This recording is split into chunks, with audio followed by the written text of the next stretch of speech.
Hello, everyone, and welcome back to Our Path Podcast. Today we're on episode 4. My name is Tony. I'm Dean. I'm Drew. Welcome back. It's episode 4. We knew you'd come back for 4th. We saved you a spot. It's nice and warm. Well, anyway, we are talking about confidence, social media, and how the two are intertwined because it's very easy to lose confidence on social media, but it's also, social media can be a place to gain confidence as well. I think it's important to go over both aspects of it. So that's something today we really wanted to talk about.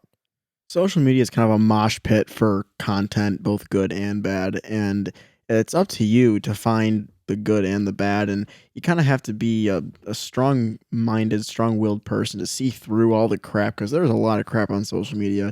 We'll get into it later in the podcast that can hurt your confidence more than it can help it.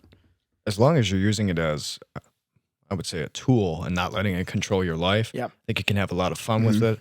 You can enjoy yourself on there. You can talk to your friends on there. It's a great place to make connections. It's when you let it start having control over you and influencing you and harming you, potentially your mental health. That's when you really need to realize, hey, I need to take a step back. Social media, I think the people that have the most success on it and the people that have the most happiest from it are the people who use it as a tool, more as like a guilty pleasure of some sort. You know, they don't go on there looking for validation. They don't go on there looking to like compare themselves to people. They go on there just to look at things they want to see or build a business or whatever it is. And if you go into social media knowing that, you know, there's going to be things out there, there's people that are doing better than you, and you're going to see it, you already understand that. You're not going to be as hurt when you see it, I guess, you know. You're not going to be as hurt when you see people are doing better than you because you understand that everybody's on their own journey. And not only that, but what you see on the screen isn't what's happening behind it. There's a lot of times where people are going through something and you wouldn't understand that based on the amount of followers they have or what's in their bio or what they just posted, you know. People have their own struggles and none of it is really ever depicted on social media to the general public, usually. Yeah, and the way I think of it, kind of piggybacking off of Dean, is life is almost like a movie. Social media would be then considered like the highlight reel. So you see, you know, all the vacations and the marriage proposals and, you know, the Lamborghinis and all that, but you don't see everything behind the scenes. So you would think looking at these profiles as these people are perfect, they have it all figured out. There's one guarantee in life, and that it's nobody has it all figured out. And I think a lot of times social media paints a picture of these people have it figured out, these people's lives are perfect, all these people are happy, and then you start to compare yourself to these people. It's completely okay to look at their accounts, look at what they're posting and say, hey, I could strive for this. This is a goal of mine. I'd like to be in this spot as well. It's all a mindset. Right. Yeah. I think it boils down to just being your own person. If you are your own person and you have your own goals and you have your own achievements and you go into social media with that mindset, you're not going to be hurt by what you see on there or what people could say to you because you are your own person. You don't need validation from anybody else. You already have it. You go on there, you post your achievements if you want to, your downfalls if you want to, but you understand that you don't need anybody's validation to feel good about yourself because you're already whole. You're happy with who you are. Exactly. Yeah, and a lot of times on social media, you'll find, almost kind of piggyback on the last point, like you see on TikTok and Instagram Reels and platforms like that most often, where people paint the perfect relationship. Like, you know, my boyfriend and I have been happy and we hadn't fought in a year, and you know, and you maybe you have a girlfriend, whoever out there, and you know, we fight sometimes. Then you start to think, well, my relationship's unhealthy, when in reality, the relationship depicted on TikTok is unhealthy. So you judge yourself, you judge other people, and that's when you start to lose your confidence. You lose your sense of self because you're constantly comparing your relationship and the car you drive and your life in general to these perfect people when these perfect people don't exist. I was just going to say that's the main point. That relationship isn't healthy because that relationship doesn't exist. It doesn't exist. I saw this recently. Like not even just recently, but I've seen it collectively. Some people, usually the more famous you get, some people are actually ostracized for not broadcasting their relationship all the time. Like they're like, "What are you hiding?" Well, it's nothing. And then people in the comments are like, "By the way, it's called a private relationship. We used to have these back in the day." So it's actually incredible how social media has made it where, you know, if you are a more famous person usually, not people at our stature, only a couple hundred followers or whatever. Right. But if you're like a celebrity and you have a private relationship, people are like, what could it be? What are you hiding? But you're not hiding anything. You just want privacy, I almost feel like people don't like it when celebrities don't have a social media, because there's a lot of celebrities that choose to stay off social media for their own personal beliefs and reasons, which is fine, and people get angry about it. I think being famous is probably already hard enough. Right. Why should they need to share even more of their life with you if they don't want to? I mean, how many times do they walk down the street and get ambushed by the paparazzi? Exactly. And kind of going back to the top here, another area, there's relationships that can be a huge thing on social media that people just love to harp on, but also financing and jobs and all that. Like the amount of content you see, especially people at our age, 19, 20, 21, you should be in real estate and you can become an overnight millionaire and buy my course, buy this, buy that, and like pump and dump schemes. Right. And again, you look at these and maybe you're a college student, maybe you're not. Wherever you are, you look at these and you start to think, well, I'm not in real estate. I'm going to be a teacher. I'm going to be a doctor or whatever. I'm not going to be rich like this guy. This guy was 19. He's 21 now. He drives a Lamborghini. He has 3 Bugattis, and all he did was drop ship for 24 hours. Like, you compare, like, you're on a good path, but then you see these other people, and again, these things don't exist. They don't exist. It's probably their dad's Lamborghini or a rental, and you compare, and when you compare, envy is ignorance and imitation is suicide. I believe I've said that in a past episode, but you can't compare yourself to other people, especially with TikTok and social media and all that. Yeah. I really don't like how social media can actually hurt your path, in the sense of you want to be a teacher. That's what you think is the best path for you, and you're committed to it, but then you see somebody on there bashing teachers for not making enough money because they're out there driving their sports car, just like Drew had said. Yep. And then it hurts you and you're not as confident, and it takes away from you.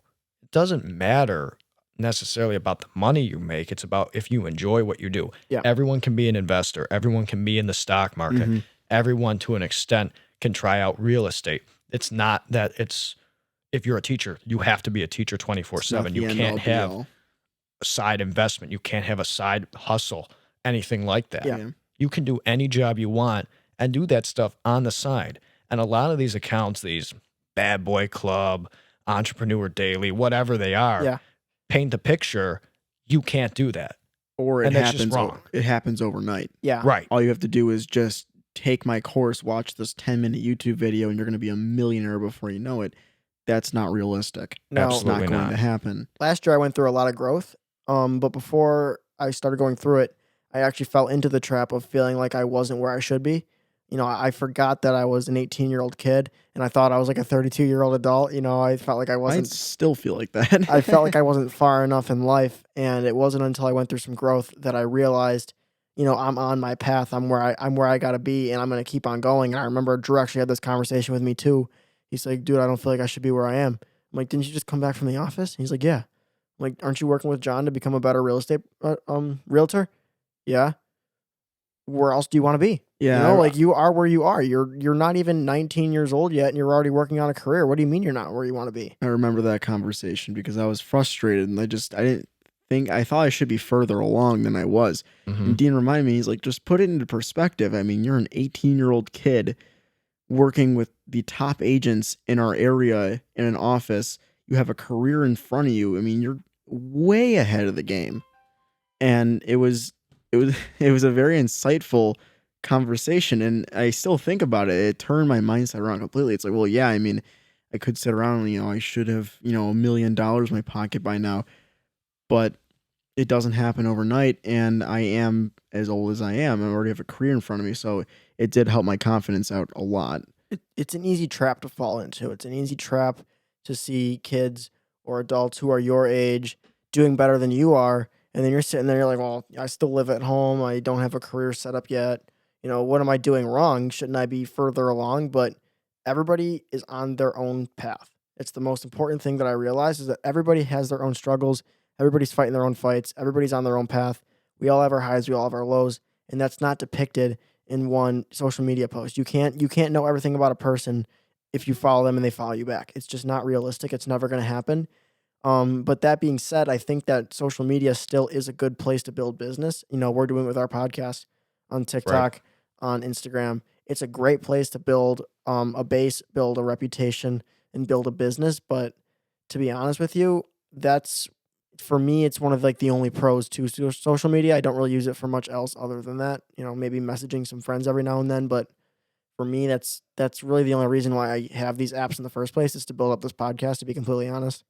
I have felt like that plenty of times in my life, that I feel like I'm not where I should be. Yeah. And I do think that a lot of it is from social media. Mhm. That I'm not out there driving the best sports car, or I'm not in this luxury house, I'm not this massive investor. And then I think, well, number one, it's probably not true. Number two, do I even really care about a lot of this? I probably don't. Right. No. And it's just harmful, and it's not helping me. I just have to put the phone down and walk away. And it's really important to find somebody who can say, just like you did, Dean, to Drew, you're in a great spot. Look at where you are. Look at how far you've come. Look at where you're going to go. Yeah. It's important to find people who will support you and who aren't going to just trash you. Yeah. I like that. Yeah, and I mean, maybe a little off topic, but kind of relevant. I saw this quote. I'm going to paraphrase. I don't remember the exact quote, but it was along the lines of what Dean was saying about how people are in tough spots sometimes, but their social media doesn't depict that. That can hurt your confidence because you think everybody around you is happy. But the quote was something along the lines of like, every person you look at, you should look at as a soldier because they're fighting their own battles too. And I haven't forgot that. So every time I see somebody, I mean, a lot of people are very quick to judge, but I mean, especially on social media, you see all these pictures of all these happy people doing these great things, but I mean, they're human too. They have their tough times, they have their tough spots. So you got to look at everybody as they're fighting a battle as well. Absolutely. And it's actually even depicted here in this statistic where almost 25% of adolescents believe that social media has a negative effect on them. I think that's a pretty big number. I mean, think of how many people are on Instagram and think of the demographic that dominates that usage. It's our age. It's people between the ages of, I would say, probably 12 to 30. Somewhere in there, I would say. The dominant age demographic, I would definitely say. 3% of 12 to 17-year-olds reporting depression and 32% reporting anxiety. That's a big number. I bet you that's a pretty big inflation compared to, I would say, 10, 12 years ago. Right. Actually, if you look at the statistics of where people's mental health illnesses have been before the massive introduction of social media like Facebook, MySpace, the early stuff, and then Twitter, and then eventually Snapchat and Instagram, teens' mental health problems such as depression and anxiety have gone up since. It's a very clear increase. Granted, there are other things that are happening in our world, but it's awfully coincidental that the rise of social media happened at the same time as the rise of mental health concerns in teens and adolescents. Yes, and I would like this on the record. Those statistics were per centerforresearch.org. They are on there if you guys would like to verify it, but that's where we got those statistics from. It goes to show that you need a strong mindset if you are going to use social media a lot. If you're only on there for casual use, who cares? Right. I mean, you're probably just going to go on there and check on your friends. But if you're on there a lot, you need to be aware that there is going to be consequences to those actions. Yeah. I have found, moreover, when I am in a tough spot in my life, I have gotten into the habit of deleting social media off my phone. And I find, moreover, that it does help. It quickens the process of me getting out of that rut, that I don't have all of that in front of me, all that junk in front of me. Absolutely. But that isn't to say that there are positives to social media and the platforms that everybody's on. Because absolutely, there's positives to it. There's people that I don't have their phone numbers necessarily, but we keep in contact through Instagram. There you can build, like we mentioned earlier, building businesses is big. We have videos on our podcast Instagram that have thousands of views and have probably contributed to some of the listeners that listen to our podcast. We've actually gotten higher numbers than I thought we would for our first couple episodes, but I think that's thanks to us posting on social media. Social media is a great branding tool, and quite honestly, if you go into any marketing class right now, it's probably how to use social media. Speaking from experience in an actual marketing class, they didn't teach us how to use social media. Well, we're all younger, but they did explain the importance of being on social media for this, I would say almost the new world, the new Yeah. technological world, the world with the internet. Yeah. It's huge for business. I mean, it's Absolutely. great. Uh-huh. And especially since the pandemic has started and since March of 2020, it's been an excellent way for people to stay connected with other people. If you didn't have their phone numbers before, it's illegal to see them now, so it's probably better off that you have their Instagram. But it's been a solid way for people to stay in contact with people that they care about, but don't have their phone numbers or whatever it is. That For awkward sure. situation. So that's been a benefit for sure. I mean, I have Instagram and I have Facebook mainly for the when you have to sign up for things. It's like, oh, you should have a Facebook to Yeah. sign up. So I just use that. But mainly on Instagram, I'll see people that I haven't talked to in a while, or maybe we graduated with. And it's like, oh, hey, I haven't talked to you in forever. How you doing? Yeah. Or maybe we should hang out or get together. Mhm. Lockdown impending or whatever. Trying to get around that. But Yeah. it's cool when you get to reconnect with people and you don't have to, try to find their number in a phone book anymore or Yeah. something like that. Yeah. It's You all can right at your just fingertips. yeah, you can just look them up and see how they're doing or shoot them a quick text, something, Yeah. whatever. One of the great things about social media, specifically Facebook, is that you can find people's birthdays on there. So if you're looking True. for somebody's birthday, say wish them a good old happy birthday. Facebook is going to be your right hand man. I used it the other day. 10 out of 10 would recommend. Yeah. It's just overall a good place to go to connect with people. And quite honestly, when I go on there, I don't compare myself to people in the sense where if I'm on a fitness Instagram, I don't look at all these people with beautiful bodies like, oh, I wish I could be that. It's, I'm going to be that one day. Like, this is kind of a sneak peek of where I'm going to be. So for me, it almost gives me confidence. Like, it almost makes me more excited to work out when I see people who look like that because, while it might not be all aesthetically real, I understand that, but they're still in obviously good shape. So it almost makes me excited. Or when I see like somebody with a really nice car, oh man, I cannot wait to have a really nice car, like a fast car when I'm older. It makes me excited for the future almost, to be honest. Once you realize and you can discern between who is on steroids and what is Photoshop, Yeah. and that gives you a much better idea, then you can look at it and say, okay, I know this is not 100% real, but about 90% of it is real. Mhm. The work is real. The exercises are real. The diet's real. That stuff is real. Yeah. Depending on who they are, of course, because there's some people that promote trash on there. Yeah. So I can shoot for that. I can learn from that. I can work with that. Mhm. And I like that. Yeah. And then there are obviously natural fitness people on Instagram, on whatever, any social media platform. And that gives me something to look at too. Yeah. I don't know necessarily if it's a confidence booster for me, the same way it is for you. Yeah. But it is something for a goal, Yeah. I would say. Yeah. It makes you more excited about your goals. Yeah, I know a lot of times, like maybe not social media, but I'll go on Auto Tempest and I'll just look at like supercars and hypercars like Lamborghinis and Ferraris and be like, man, if I had the money, I'd do it right now. But I mean, same thing with Instagram. I follow all those big supercar, hypercar companies on Instagram. So when I log on, that's my feed. And obviously, it's kind of hard to fake a Lamborghini coming from Lamborghini's official account. So it's all real and it's no one's flexing it. No one's, oh, buy my course and you'll have this tomorrow. It's a good tool of motivation. And obviously I follow my friends too, but most of my feed is these cars. I kind of keep my goals at the forefront and that keeps your confidence up because, okay, I'm going to have that one day and I can't wait. Like what Dean said, I can't wait to have my car like that. I can't wait to look like that. I can't wait to have a house like that. Instead of I wish my house looked like that and I wish my car was that fast. Like Yeah. it's so easy, but it's so hard at the same time to have that discern of which is which. I think all of this just goes to say it's important to discern what your relationship with social media is. Because if your relationship with social media is bad, it's going to be a rocky road. But if you have a good relationship with Instagram or social media in general, you are going to build businesses, you're going to be confident, and at the very least, you're going to be connected with your friends and family. And I think that's really important.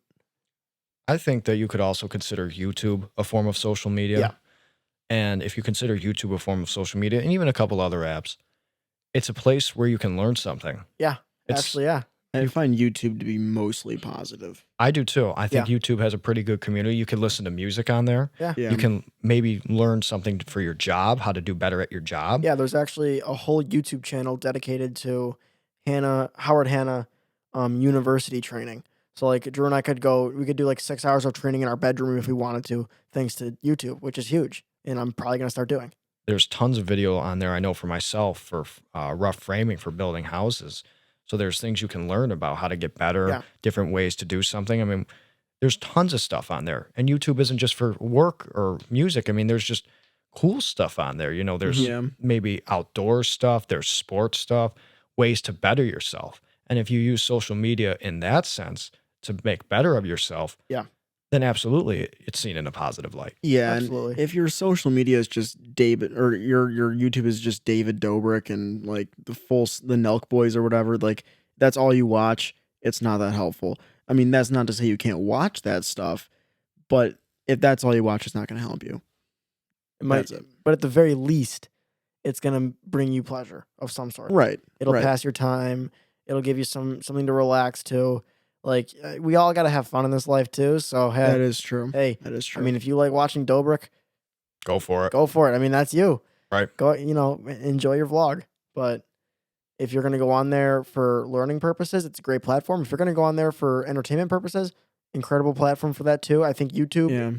I mean, I didn't really realize it was considered a social media until like probably 3 hours ago. So, for me, that's kind of funny to think about. But I would say out of all the social medias, I think YouTube has to be the most diverse in terms of positives. Like you can Right. build businesses, and I you could go on there to entertain yourself and build a business at the same time. I would say it's the safest. I Among think so all of too. them. Yeah, I would say that too. It's definitely the safest out of all of them. Yeah. In terms of protecting, you don't have to be mindful of how you're using it necessarily. Right. There's not videos on there that are necessarily going to harm your mental health, I think, in the Yeah. same way that Instagram could. Yeah, unless you're looking for it. Like if you're looking for something to tear down your mental health, you'll find it. Right. Like if you want to read all about how your car is crappy and how your career is never going to work out, there's people out there that can explain it Oh, to you. sure. There's YouTube videos about why real estate's never going to work. Yeah, there's There you go. like I said, like last week I said I was in the comment section and people are talking about how real estate's for college dropout bums or something. It's like if you're looking for it, you'll find it. But if you're looking just to better yourself, YouTube is by far probably the best platform. I agree. It's educational, it's entertainment, it's everything. It's everything you can imagine all in one platform. But again, just be a little cautious of it because there is stuff on there that you might not be aware of is quote unquote a scam or fake. And you have to, you have to realize that. Yes. So I know there's quite a few. I think we should go look at the fitness community because I know there's quite a bit of fake things going on there. So Yeah. again, just apply the same views and the same ideas that you have when you're browsing Instagram, looking at fitness accounts. When you go on YouTube and you look at fitness videos, Yeah. just think about it. Yeah. Does this look real? Does this make sense? Yeah. Think about it in a logical way. But Absolutely. a lot of times you can tell. Like in a Photoshop picture, you can see like if the background's warped or anything. Like Sure. if you know what to look for, it makes your life a lot easier. It all just goes down to how you manage your relationship with social media. If you manage it good, you will see success with it, with marketing, with whatever you're trying to do, with entertainment. You'll see success. That's about it. I mean, if you are mindful of how you manage your relationship, you will build confidence, you can build businesses, and you could at the very least entertain yourself. And I think that's important. Yeah, in a lot of cases, social media isn't necessary. You don't need an Instagram. Like, no, you're not going to hurt anybody if you don't have one. It's fun to have. Like we said earlier, you can find some interesting stuff on there. You can reconnect with people. But if it's doing more harm than good, that's a line you have to draw. You don't need it that bad if it's doing more harm than good. And if somebody were to ever say, well, that's kind of dumb or that's stupid that you don't have social media, look at them and look at where they are with it. Because Yeah. they're probably an addict to it. Yeah, I mean, there's people out there that are like, "Oh, you don't have Snapchat? That's weird, man." It's like, what do you care? Right. I mean, the only way that I would see that as a negative is, oh, it's not another way to reach you. But if I got your phone number or if Yeah. I have your Instagram, what do you don't need my Snapchat. Well, no, it's what I always do. I was like, you don't have Snapchat? I'm like, no, I got Instagram or my number. Pick one. Like, Right. either way, if you have my number, you might not get a picture of my ceiling, but at the very least, you could stay in contact with me. You still know I exist. That's a pro. You're not gonna know what my ceiling looks like until we actually become friends, and maybe you come over and hang out for a little bit or something. Right. So you got to build a relationship to see my ceiling. For now, all you can see is my feet. You have to upgrade to premium to see my ceiling. I think on that note, this would be a beautiful place to wrap this one up. Like we said, confidence on social media is possible. Not everybody who's on social media, there's this stigma that everybody develops anxiety. It's not true. You just got to be careful. And on that note, we really do want to thank you guys for tuning into our 4th episode. We got about, 48 more to go. So we're happy you guys are strapped in and listening. As always, please leave us a 5-star review. Leave us a comment. It helps boost the podcast. And it shows us that you guys like what you're hearing. So that's big for us too. If you guys like what you're hearing and you'd like to hear more of that, leave us a comment. Or if there's something else you would like to hear about, or a different topic, or just something you like that we said, let us know. Reach out to us. We'd love to hear your feedback. We love the support, and we'd love to know what you guys think. Yep. Shoot us a DM, comment, anything you gotta do. Let us know what you want to hear, what you liked, everything. We love to hear from you guys. It helps us become better, and we can tune our podcast more to you guys, so you guys enjoy what you hear more. So on that note, we do again want to thank you guys for tuning in again, and we'll see you in episode 5. Thank you. Peace out.